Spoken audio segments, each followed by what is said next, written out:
Green Lanterns issue 21. Sam Humphries writing and Robson Roca on art.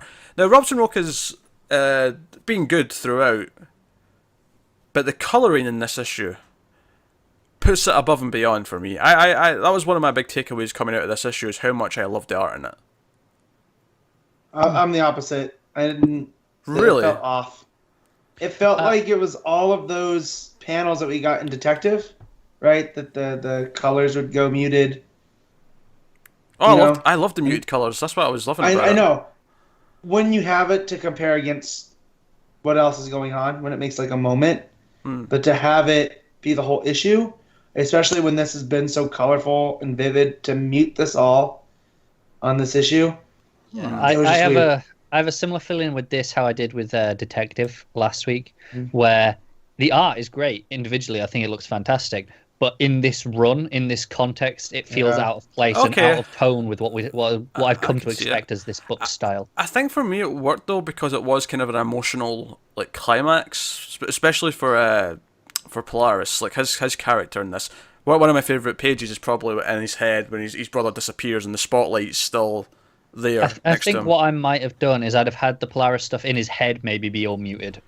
But then the other stuff still be what we typically expect from the book. I mean, I've been saying this since we started this show, that I really want Green Lanterns to have a different colour style for a while, because I feel like they've been looking the same for so long. So maybe for me, this issue stood out to me as, I've been kind of wanting this for ages, so the whole issue of it being different. I agree with that, but I feel like it's a weird place to do it at the final part of an arc of 20 odd issues in, of where it's established style. I see that. I do see that complaint, but I left it feeling so like, oh man, this looked great. That page where Simon's trying to heal him, trying to heal Polaris' brother, and it looks really nice. It looks great. And then the big money shots later on, because obviously after his brother dies, Polaris goes apeshit and tries to bring down the Justice League Watchtower, and that shot of it, coming down to the city, it looks great. The shot later on of them holding it up in space with all the construct looked great. Big money moments. I like those a lot. No, I don't mistake it. I don't think it's bad by any means. I just think it makes for weird, like Connor was saying, compared to the other issues that we've had. Okay. Yeah. Okay. But no, I like the plot of this one. I mean, it is a bit weird. Justice League second arc had a watchtower falling down into Earth plot point. Yeah, but I'm going to forget that. They really need to have some safeguards on this. Yeah, I'm going to forget that though, because this one was better because it was out of emotion and it was out of anger. And this was a bad guy so pissed off at the world that he was. We know he can do it because he's got Magneto powers. He can, and more importantly, it wasn't in Justice League. And more importantly, it wasn't in Justice League. So no, I really enjoyed that moment. It was there's Cyborg's just kind of doing his thing, being the telephone pole that he is, and he's like, guys, I'm losing orbit here. What's going on? Something's that I'm trying to fix it, but then we cut to that big shot. It made me notice though. It is funny. Obviously, he has his own book, and I'm sure he's doing stuff in that. But pretty much every time we've seen Cyborg in any other book, it's just been him sitting in the Watchtower. Going through communications. Yeah. That's what he does. That's what he's saying. He's a telephone pole. Yeah, but that's literally all we see him do now. Yep.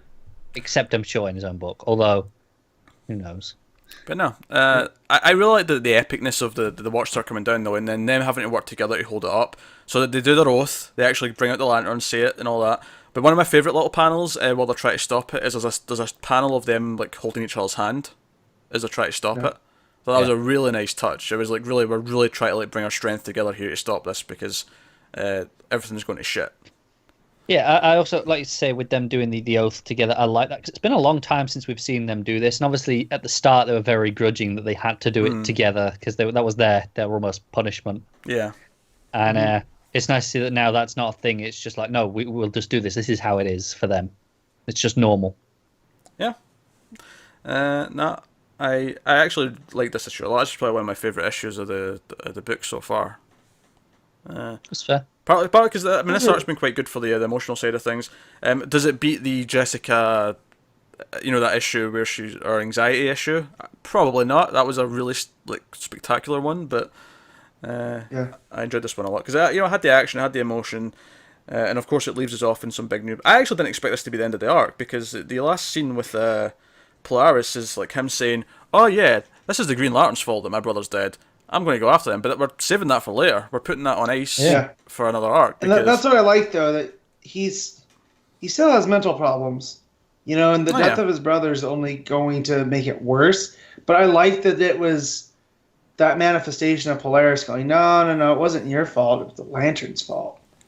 Yeah. And that's and it gives them a personal motivation too, where as versed as I am with the Green Lantern universe, Dr. Polaris has never really showed up since I've been reading comics. So Do you know what I it's like? nice that he now has a thing with these guys. Do you know what I like about it as well? I like how they've done this through this arc where they've shown in his head and shown him kind of arguing with himself in two personas, like himself and Polaris. Yeah. It's given him his own thing. Like, he's not just another villain now to me. Like, I actually think of, he's got this inner debate with himself, and he's like Yeah, someone it's made who's, him very sympathetic, hasn't it? yeah, and it's just given some depth where I'm like, okay, now Polaris isn't just, he's a Magneto knockoff with a Galactus looking helmet. Like, because that's kind of what he was before. Whereas now I'm like, okay, he's actually a character. Yeah. I can see him now. Yeah. And that's cool. Obviously, the other big thing as it sets up the next arc is that John Stewart comes on the rings, if that's the correct way of phrasing that, and tells them, hey, well, obviously we've been busy up here, but your training's long overdue, so you're coming. And then actually pops up probably my actual one issue with the art, like an actual problem that I had with it rather than just stylistic choices. Their faces on the final page I thought looked weird.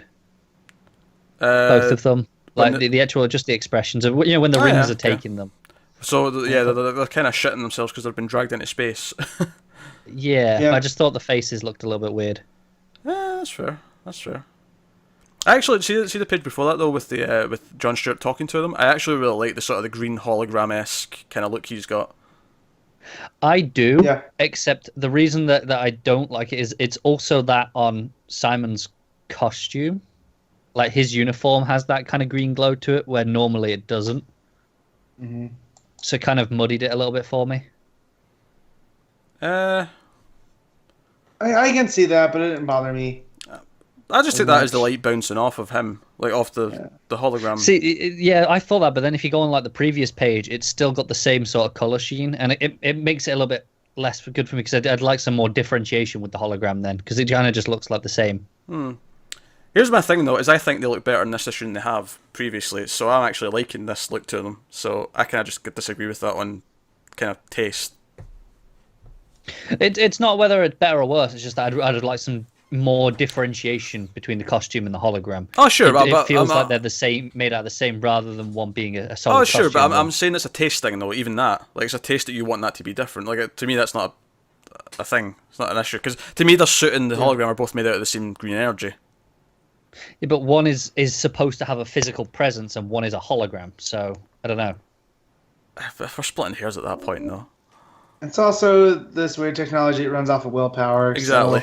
So it makes hard light constructs. Yeah, all right, not fine. just holograms. I don't know. I think for me, Green Lanterns, when it's this good, surprises me because when it started, it wasn't that great week to week, or month issue to issue, because it was kind of one of the weaker ones, and then it grew into a better book. And I still think I go into it every time I get one going, oh, this will be one of the not bad, but weaker issues I read this week. So those first 6 really set you up with those expectations. So now when I read it and I'm really like, oh man, that was great. Like, I'm like, oh, it's almost like an extra little touch because I'm surprised almost, even though I shouldn't be anymore. But yeah, that was a solid issue.